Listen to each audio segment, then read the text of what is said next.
สบายดีท่านผู้ชมในยามเศร้าๆเนาะพี่น้องเนาะเสาร์มื้อนี้ก็เป็นมื้อที่ธรรมชาติมื้อที่บรรยากาศสดชื่นแห่งอีหลีมื้อนี้บ่ได้ครับยังอยู่ที่บ้านสร้างปุบอนเมืองยมราชแขวงขมวนเนาะซึ่งมื้อนี้ที่มาบ้านสร้างปุบอนก็เพื่อที่จะเอานางแร่ข้ามไปนครพนมเพื่อที่จะไปกวดเบิ่งพี่น้องว่าที่เพิ่นเป็นบวมนั้นเกิดจากหมักไขลังอ่างน้ำหรือว่าเป็นโรคไตนะพี่น้องสิไปเช็คเบิ่งข้างในว่าเพิ่นเป็นอย่างแท้เนาะแล้วก็วิธีปิดปัวจังใดใส่เงินหลายปานใดนี่ก็บ่ถึงคำก็เอารถมาหับเอาเลยเบิ่งบรรยากาศพี่น้องบ้านเฮือนบ้านสร้างภูมิบอลเมืองยมราชแขวงขมวนก็บรรยากาศยังดีคือเก่าเนาะตอนที่เบ้าเตียงยังน้อยๆไปสิละธรรมศาสตร์ไปสิไปใช่นี่ขึ้นภูโอ้โหบุแม่นไปพร้อมเดียวนั่นบ่โอ้อาชีพก็เป็นสิแหละพี่น้องชาวบ้านสร้างภูมิบอลก็พูดแหละขึ้นแต่ภูแต่พาอาศัยอยู่กับธรรมชาติเป็นส่วนใหญ่เนาะเพิ่นขึ้นไปเท่านึงนี่บ่ต่ำกว่า 2-3 มื้อพุ่นเลยเพิ่นขึ้นไปเฮ็ดหยังเพิ่นขึ้นไปเก็บเอาเครื่องป่าของดงตามธรรมชาติมาล่อเลี้ยงวิถีชีวิตของตัวเองอีกจำนวนหนึ่งก็ขึ้นไปก็เพื่อหาอยู่หากินหาบุญหาสารเมียงนะถือว่ายังใช้ชีวิตอยู่อาศัยธรรมชาติอย่างเดียวเลยอยู่ของเขตนี้เนาะเพราะว่าพื้นที่รอบๆนี่พี่น้องจะบ่มีแบบสายห้วยที่ว่ามีน้ำไว้ให้หาอยู่หากินส่วนใหญ่ก็จะขึ้นไปหาเครื่องป่าของดงมากินเป็นส่วนใหญ่นี่แหละวิถีชีวิตของเพิ่นแต่ละมือแต่ละเว้นก็ได้ก็สิประมาณนี้เนาะไปเดี๋ยวเฮาย่างเข้าไปล้างหน้าล้างตาแล้วก็เอารถไปรับเพิ่นว่าเฮาต้องออกจากนี่6 โมงเพื่อไปฮอดถ้าด้านก็สิประมาณ8 โมงเนาะ8 โมง 8 โมงครึ่งเพื่อทำเอกสารก็ตกอยู่9 โมงละจะได้กวดตอนจังโมงก็ยังบ่ฮู้เลยเนาะพี่น้องเนาะเดี๋ยวติดตามกันกันฮะโอ้ยฟ้าวน้ำเขานี่มันก็ขึ้นบ่ทันแล้วนอนเทือนหวงพุ่นหนอนอนเทือนนะเบ้าแม่นนอนเทือนเบ้าล้อมมันหลายเวียกมันขึ้นบ่ทันมันขึ้นบ่ทันมันหลายเวียกแฮงเชิญหน้าเด้อไป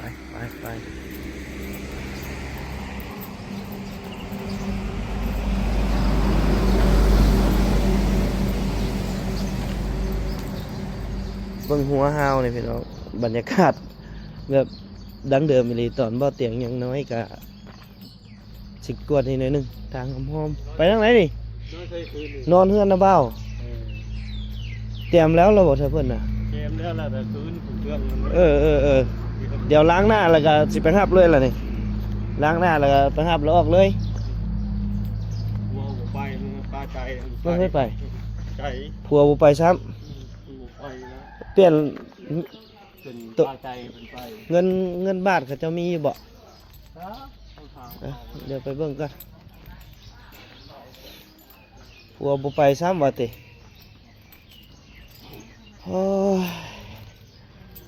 ล้างหน้าก่อนล้างหน้าล้างตาแม่จะ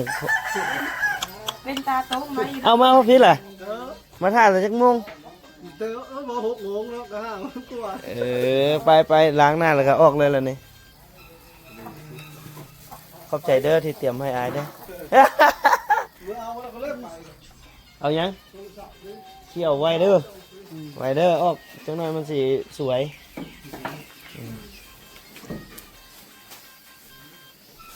บ่ไปน้ำเหาะทางนี้มันหลายคนพนละเนาะมันหลายคนพนละพูด พูดไทยเป็นอยู่เหาะ ไปกันมือไฟเบิ่งฟ้านั่น เออ เขาชื่อของไม้เอาบอกกินเลย บ่เออ อ้าวมันก็ทาไอ้ทาอ้าวเจ้าไปเป็นหมาเนี่ย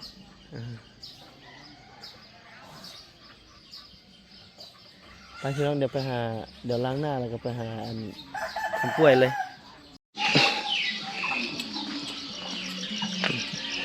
เขาหาก็มาขายให้บ่เนี่ย ช่าง น้ำนี่ เออ ทางอันนี้นี่50,000แม่นบ่ 30 30เหรอ ชื่อน้ำชานูเกาะน่ะหลา เอย 30,000 30,000 อืม ก็พูดเลยทิป ก็คุยละ10อันนี้เด้ตุกนี้เด้จักพัน ไปจ้ะแล้วสุดเป็น ก็พูดอันนี้เหรอ10นี่ ก็พูดใหญ่นั่นแหละทิ เอออันนี้ละ30 ล้างหน้าแล้วพี่น้องพี่มาเบิ่งในป้าไก่อย่างกระดกกระโดดหลายแถวละคือว่าหลายแท้ ได้มาแต่น้ เออ ำที่นอนอยู่น้ำได้ เลี้ยงอยู่หน้าเนาะ เดี๋ยวมามันสะเข่าซ้ำเข่าอยู่น้ำกล้าซ้ำเข่ากล้าอยู่น้ำหรือยังไง บัดมันเยอะบัดลุ้นนี่เยอะเลยเจอเนาะหลายอยู่กันมันบ่ตายพักนะ เว้ยนอนน้ำแล้วมันจะสู้ตาย เนาะ บ้านอยู่เรือเลยเรือทรงแม่เนาะบ้าน พ่อออกไปเลี้ยงอยู่หน้าเสียแล้วแพ่มาสำนี้ ไปแพยุเรื่องเสลูกมันสำนีไข่เลยได้ โอ้หมูว่า เอาไข่เลยบีบมัน เบะมันเรียกว่าแยกเนาะแยก พี่มันก็ซ้ำพี่แล้วจะไข่เก่า แยกมันออกแล้วมันก็ไข่ไว้ แล้วมันเอากินตาม นี่เราพี่น้องไอ้สัตว์เลี้ยงที่เพิ่นเลี้ยงกับส่วนใหญ่พวกไก่พวกอย่างนี้เพิ่นก็สิเลี้ยงไว้กินในครัวเรือนเพิ่นส่วนใหญ่เลย ส่วนน้อยที่จะขายก็ส่วนน้อยที่จะขายก็ในกรณีที่เวลาที่เพิ่นจำเป็นแบบนี้นะขายไว้ซื้อมะเขือซื้อเกลือแป้งนัวประมาณนี้เนาะอยู่กองล่างก็สิมีกล่องฟืนประมาณนี้เนาะเฮือนของไปเดี๋ยวเราออกเดินทางต่อไปพูดแบบเดินนะสาวเด้อนะครับเพื่อนก่อนหน่อยมันสิสวย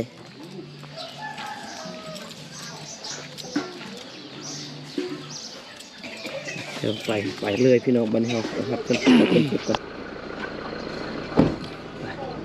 เดี๋ยวครับเราไปเชิญนี่ มันจะแมว พยายามแฮวโอ้ยแฮวนี่ได้อยู่ว่าตัวหมูป่านะ เลยแมวกะทิเลย กระทิบนี่ได้ตัวหนู ตัวแลนก็ได้ เฉยตัวแลนได้บ่ ก็ได้แหละ บ่ส่งดอก ว้าวชุ่มเลย ได้ละอ่ะเพิ่นน่ะเพิ่นกินน่ะนี่อยู่บ่ได้งั้นมันแต่ว่าพอได้อยู่เนาะตัวนี้เนาะ ได้อยู่ได้ชมโตแล้วพี่ แลนได้เขาละเลี้ยงมามันมานไปไล่เจ้าว่าใส่กระทิบเอา เห็นแห่เห็นล้วงเลยล้วงเป็นร้อยลาม เออ แม่กะทิ ไก่ของยาง ใกล้แล้วถูกกันระหว่างใกล้กันลึกปูเลย เพิ่นเลื้งผู้แล้วเพิ่นละไก่แต่คันเป็นบ่เตียงเนี่ยโอ้ย คือโตเลย ไก่เติบเลยไก่แห้งเลย ชื่อม้าแต่ไทยน่ะเขาว่าเตียงเขามันนากายนั่นจะลูกลานก่อนนี่แล้ว อันนี้ลุง เขาเห็นนะจ๊ะ เพิ่นนะก็เพิ่นให้ไปอยู่บ้านนั่นโพนไส้เพิ่นก็โทรหาอยู่ เขาไม่รู้มันก็ว่า ไอ้โลแล้วอยู่ไสล่ะ ฉะนั้น แม่น ขับรถอยู่ ไปน้อยมันสวย เครื่องลงมาเลยอาจารย์ระบบมือโจกเอามา เดี๋ยวเฮาเพิ่นเบิ่งเพิ่นถ้าเพิ่นลงมาผู้ใดเนี่ยสิไปเบิ่งเนาะ เอามาคอยลงมาปั้นเลยจะมั้งเลยลงไปแล้วเว้ย เอา ตายหน้าดีกว่าตายหลังเลยตายครึ่งได้ก็เอามาครึ่งให้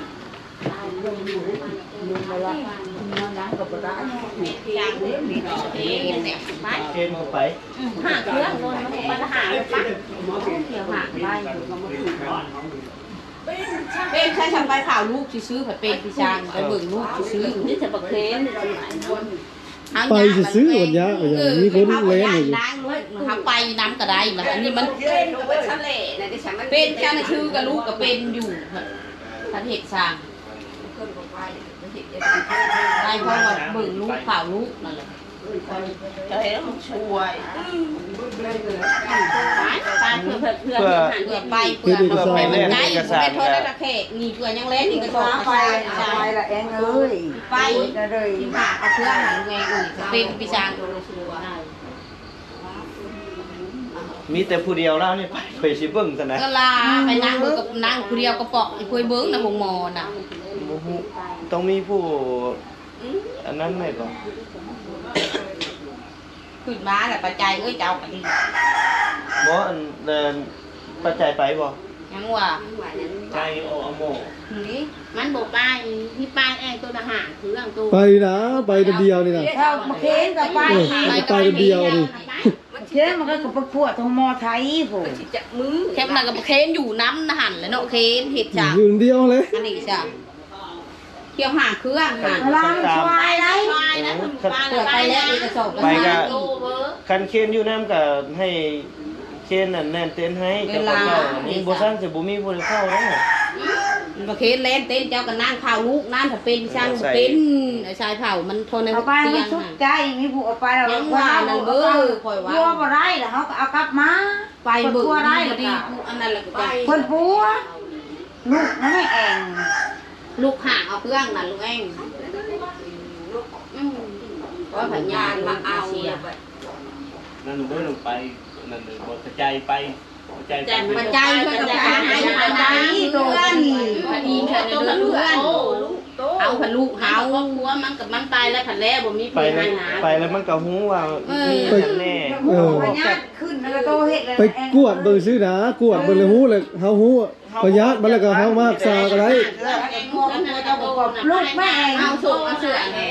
เราบ่ออกจากบ้าน ลูกทำนี่แหละลูกหลานก็ดีจะหลดมันจอดแต่หน้าคันใดเป็นตายไปชุดใจเขานะ ไปชุดแล้วมาจัง โบนี่อยู่นี่ติตะโนนเดียวอ่ะ มันลงข่าวต่างหาก เขาเองแต่ว่าตาจะมา ใช่ ใช่ มันรู้เจ้าเลยเด้อ เออ แม่เออน้องกับเพื่อนก็เงินเพื่อนเงินมาเป็นว่าเลยว่าว่าลูกบ่รอโพกเลย ในกระปะอะไร ร้านมาช่วยฉันนี่นั่นแหละไปเลย อันนี้เราตามความจริงที่จิบ เอาเลย บ่เบิ่งเดียวตอนเจ็บเบิ่งเดียวตอนใดเบิ่งเดียวตอนเจ็บนี่ก่อนค่อยอยู่แต่นักกายว่ายังเอารถมาหาเอาล่ะ หนุกตีหนุกมือคุณเขาคือมาหาเพื่อนชุดจะได้ละไปแองเอ้ยตู้ส่งเชื่อใส่แล้วก็ไปเลยก็ไปมาชุดไปเห็นอันนั้น เพื่อกันน้องว่าลูกว่าลาได้บ้านได้เมืองนั่นแหละเบอร์บอกเพื่อมัน เคยเท้าลงมาใส่ตู้ซอยตู้เลยสิเลย เพื่อซ้ำว่ามันคอเนาะมันกับคอนะจนว่าเนาะ ป้ามันเมียป้ามันลูกมาได้นี่ ยังวันนั่นเบอดีกว่าดีผัดผูด่าผูสร้างกับมีว่าพื้นอนาค ตัว ต เอาเงินตัวเอาทองคือต้องเขาเว้าเหมือนนั่นแหละคนมัน นั้นไปห่างจากเตือนละซอยนี่คนไทยคนร้ายบางที จนลงทุนมาเนาะแต่พี่เบอร์ เดินบนนั้นโตแบบนี้เลยอยู่เลยช่างระบาดอยู่กับลุงเองนั่นแหละหนุกแหน่เรื่องการมาเนี่ยตัวทิ้งวันที่แบบมันยากได้มาเป็นเอามันเป็นเรื่องการขายว่าเอาหื้อแต่ว่าบท แล้วเอาตัวนั้นไปเปลี่ยนดิ มา เอาเปลี่ยนเลยได้บ่ คือไป เดินเดินกับนี่ก็ถามว่าเรียนเดือนบ่บึงแล้วก็ไปตัวตอนนั้นมาทำ ไปบุกอันนั้นก็น้ำมาอ้ายนี่แหละเนี่ยบางทีนี่ก็มียา อ๋อเนี่ยแบบไปพูด กันเลย บ่มีก็ขวัด ก็แม่เอา บ่มีก็ขวัดออกตามหันเล แม่ ย เอา เนาะ จะช้อนเลย เว้ยสั่งโอนให้ ไป ประมาณกลัวบ่มี โซชำระกันไปจะแขกนี่ละบุญนี่ไงบางทีกะมันจะครึ่งไปแล้วมันก็ไป โอนมา1,000หลายเด้อให้น้องจะโอนมา มาตกในลานก่อนทางนึงมี เอารถมาครับฮอตฟีแล้วยังบุกมีไปจะเมื่อได้อยู่ได้ คนเจ็บ เออ ตุ้มมือได้อยู่ก็ดี คุยกระช สิดื้อน้องแองแล้วก็ไปทางเดินเลย มานอนเฝ้าอย่างนี้ไปกับเขา เพื่อนเลยน้องแองเอ้ยเพื่อนถ่าได้ช่วย แล้วเอาลงเสียเครื่องน่ะไปเถอะมันเสียเออ เอาลงเสร็จ เจ็บตัวเดียวเป็นที นี่ก็พูด เอาบุญ เบิ่ง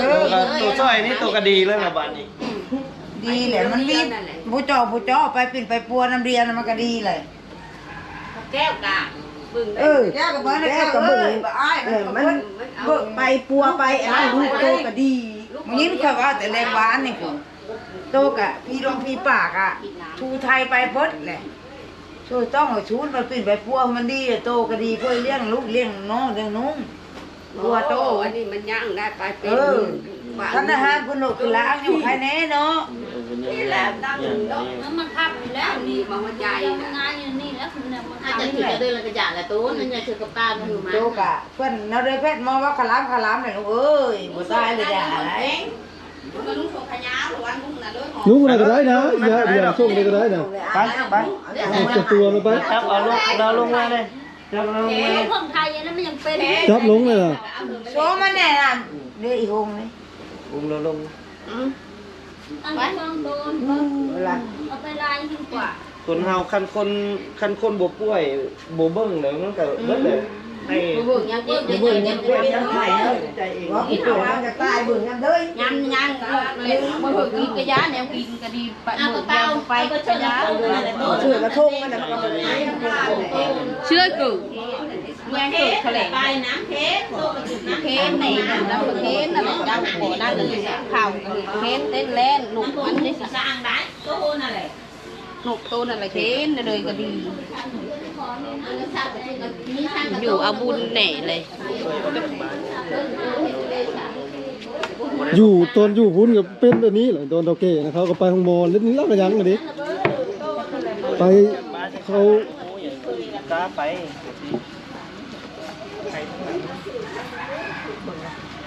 ได้อยู่บ่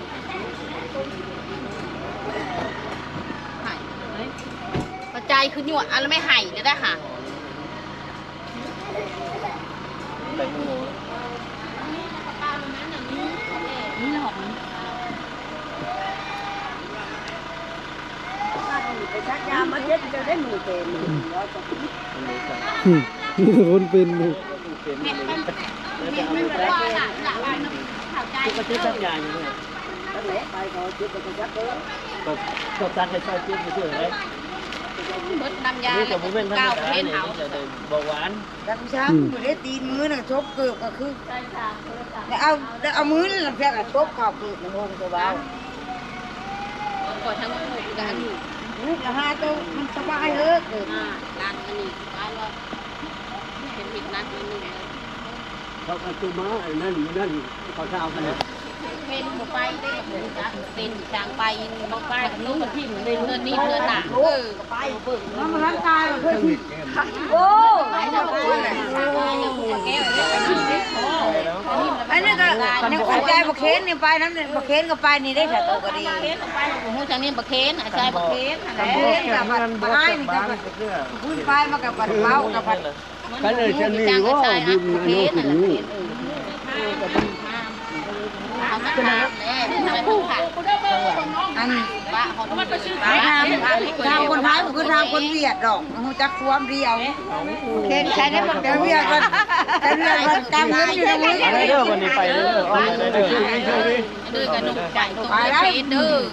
ไทยได้เจ้าแก้วก็ดี แก้วกับลูกเต้ากับขบอบตกฟัน ไอ้ไร ครัวเงินดีเป็นสาวใช้ช้างตัวหนึ่งช้างไปเองน่ะใครแบบไปอยู่ท่าละหันนี่แหละตัวนั่นแหละไปเล่นไปช้างเค้นว้าวมันโลดแต่เองมันพูดจะละบอกผม มันก็สับตายครึ่งนึงเหรอว่าปลูกกาบ ช้างจับช้าง ว่าเคยแล้วเนี่ยประตูทีมไปแล้วนี่มาลูกนี่น้ำไม้น้ำนาอีก น้ากระยาเนี่ยคือเห็ดกระเทียม นั่นเบ้อว่าพูดว่า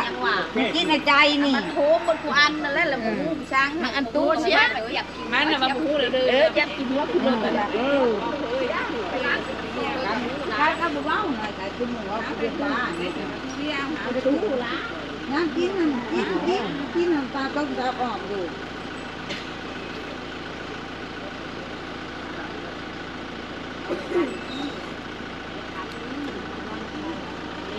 แล้ว นั่นแหละเก๊กไข่เนาะไปเลย ไปเคนขึ้นมานี่เอาฮะ โอนช่วยเหลือโอนมาขอบัญชีเจ้าเลยได้บ่ บ่เอาเข้าของน้องค่ะเด้อเอาเข้าของน้องแล้วจะโอนมาหาไอ้เอา นั่นแหละนาคอยบ่ไปก็จะโอนให้เจ้านะเวลา แม่น เปลี่ยนเอา แม่นเดี๋ยวไอ้สิจัดการให้ยกตัวอย่างว่าไอ้ คอยคออ้าย ไปเด้อปนี่เด้อ ไปบายบายชมเช้าไว้ นี่แหละพี่น้องเลยก็ยากอยู่ เพราะว่าทุกคนนี่คันสิเว้าในนึงแล้วนี่บ่เคยอ้อมฮอดจากบ้านเนาะมีแต่ขึ้นภูลงมานี่ขึ้นภูลงมานี่เนาะบ่ได้ออกจากบ้านจังคือบ่เห็นหยังล่ะย้านแม่นบ่ไปก็ไปอยู่ไปแถวไกลนี่แม่นบ่ ไปเนี่ยตะแคก แถวทะแคกแถวนี้เราบ่เคยไปใส่จักเทื่อนะระยาน ไก่แล้วว่าเห็นลูกไปคือว่าอะไรลูกผัวเขามัน มันก็บ่เคยไปคือเดียวนะ องค์นั้นก็บ่เคยไป ไป แม่น ไอ้ บ่ เต็กมันบ่เคยไปใช่ บ่ได้มันก็ไปเลยไปเวกไปบอกไปเบิดเฮ้ยบ่อยากไป ไปเทื่อนึงแล้วบ่ ยังไปถึงไปบ่ได้ เออ ตัวที่แหละบ่อยากไปบอกว่าลูกผัวเขาไปทั้งหมด เออก็บ่ติเจ้าตัวนั้นก็ได้ก็ลูกผัวนั่นแหละเฮ้ย จะเป็น ครอบครัว ครอบครัวเขาก็คือเขา พ่อ ไป แม่ บลอกนำ พ่อแม่ก็เลี้ยงใหญ่มาแล้วเอาหลานเอาหยังให้บ่ติแหละบ่ติเจ้าดอก เราไม่ได้ ค่อยก็ขึ้นมัวค่อยก็จนมานอนเฝ้าอะนะอยากให้มันทันนะ นั่นน่ะเบิ่ง ซาใจอยากออกแต่5 โมงพุ่นนี่ มันน้องเผาให้ได้จะเอามันว้าวเลย คิดว่าเกียมแล้วยังบ่ทันเกียมยังบ่ตกลงเนี่ยบ่ได้เนาะ ว้าวจะหวานว้าวจะไปบ่ไปจะไปบ่ไปอยู่ว้าว ว่านั่นมันนั่นน่ะมันมอนั่นเนาะ ไปแล้วมันสิมีหยังบ่ไปแล้วนะมันเรื่องง่ายๆนะ เขาบ่เคยไปเดี๋ยว เราบ่เคยไปเลยขี้ง้อ ไปเบิ้งไปปวดไปกา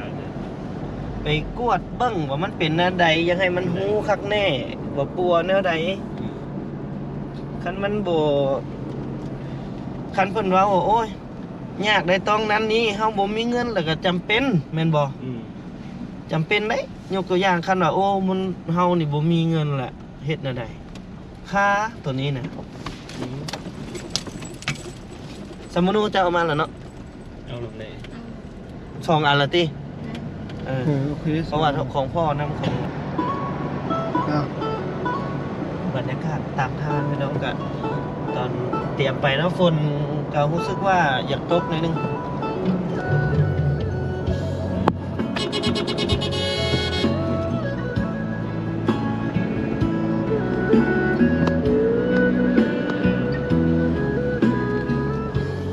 นี่กำลังถือว่ายามนี้เป็นยามหน้าเลยพี่น้องเลยยามเห็นให้เห็นนา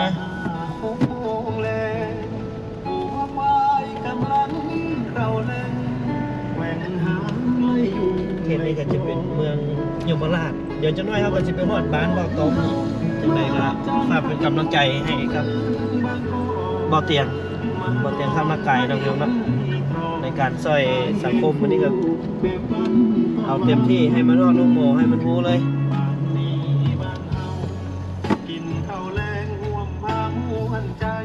เคยไปยักเคยไปไทยยักเท่าไรนี่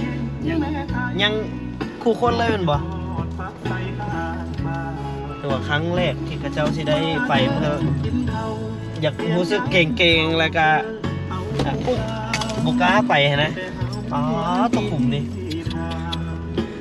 กระโดดจนตกใจ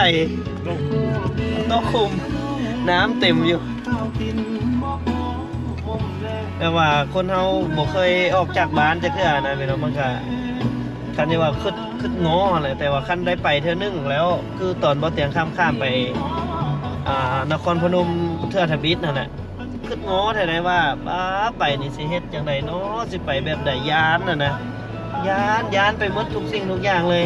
แต่พอไปสัมผัสตัวจริงแล้วก็คือเพิ่นก็คือเฮานี่แหละกับคนลาวเฮานี่แหละอยู่ภาคนั้นก็ได้เว้าภาษาลาวจำนวนนึงก็ยังกินข้าวเหนียวจำปลาแดกซะเฮานี่แหละเนาะแจ่วหั่นน่ะแจ่วปลาแดกแซ่บหลายจะดีใจพี่น้องอยากให้พี่น้องสองฝั่งไทยลาวเฮานี่ฮักแพงกันไปซิตลอดไปบ่ต้องไปคิดใจกับคอมเมนต์ลบๆที่สร้างกระแสให้คนลาวคนไทยด่ากันพิษกันไปซิบ่อยากให้ไปฟังจำนวนนั้นให้ฟังคนที่อยากสร้างฮักสร้างแพงสร้างมิตรไมตรีต่อกันนี่คนเฮาฮักแพงกันไว้ก็ดีกว่าสร้างกันนะเดี๋ยวเฮาไปหาเบ้าต้อมก่อนพี่น้องก่อนที่กะสิได้เพิ่งพาเพิ่นนั่นแหละให้เพิ่นเป็นผู้พาไปนี่แหละความมักความแพงความสามัคคีของลาวไทยเฮาไปเดินทางต่อ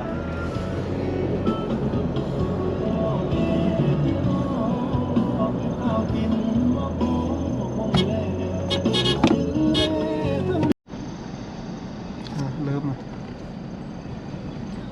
บ้านนาดีแล้วพี่น้องวันนี้เขาสิแวะเปลี่ยนรถเนาะจากเอารถบ่อเตียงจอดไว้อยู่เงินบ่อต้อมเลยสิได้เปลี่ยนเอารถบ่อต้อมข้ามไปไทยเนาะ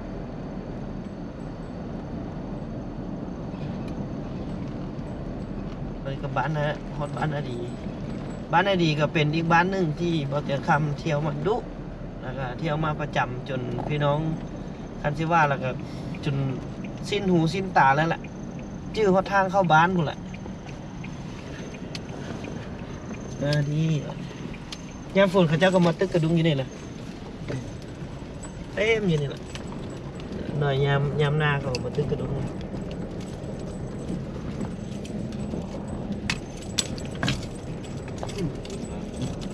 บ้านเขาเจ้าอยู่ใน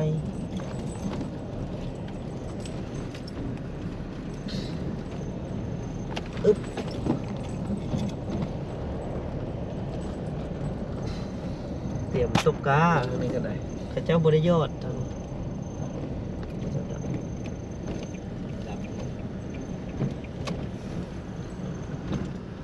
คนไข่ตุ๋นไว้ให้เลยได้เตรียมไว้ท่าเลยนะคันชิว่าได้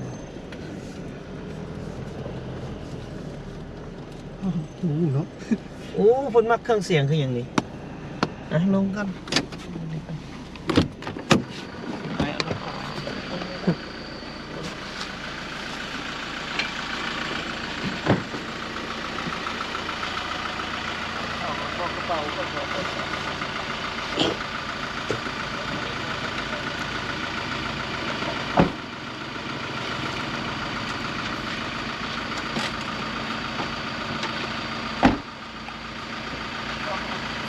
เอาเตี้ยไว้พาไปจอดเลย เป็นน้องเพื่อนนั่งเข้าไปละ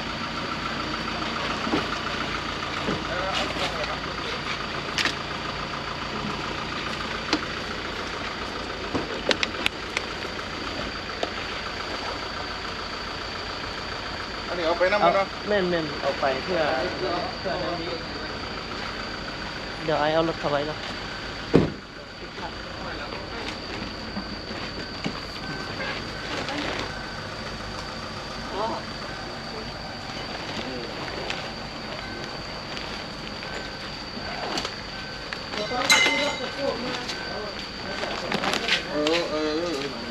พอดีข้างหน้าปวดนะคือได้ดูเรื่องนะ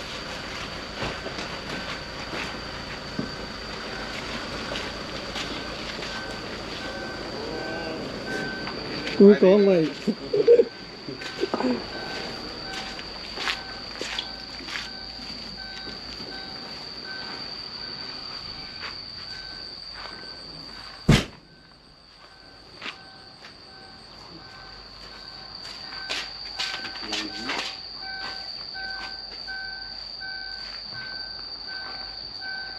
ตีอยู่เนาะนะ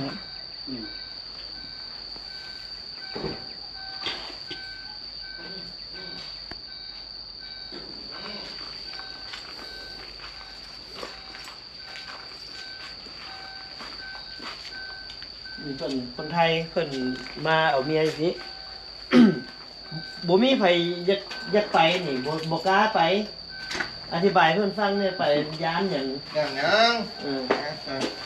นิ่งกันย้านแบบบ่เคยออกจากบ้าน บ่เคยได้สิภาพไปบ่ได้ยากดอกเดี๋ยวสิได้ฮู้จักฮอดหัวหน้าขัวมิตรภาพคนใหญ่ของแขวง เฮาออกไปเทื่อนึงเฮาก็ฮู้หลายอย่าง แม่นมันเนี่ยสมมุติว่าเจ้ามีลูกมีหลานไปตรงไปไทยนั่นอันนี้เนาะพ่อนาเลี้ยงเล่ากัน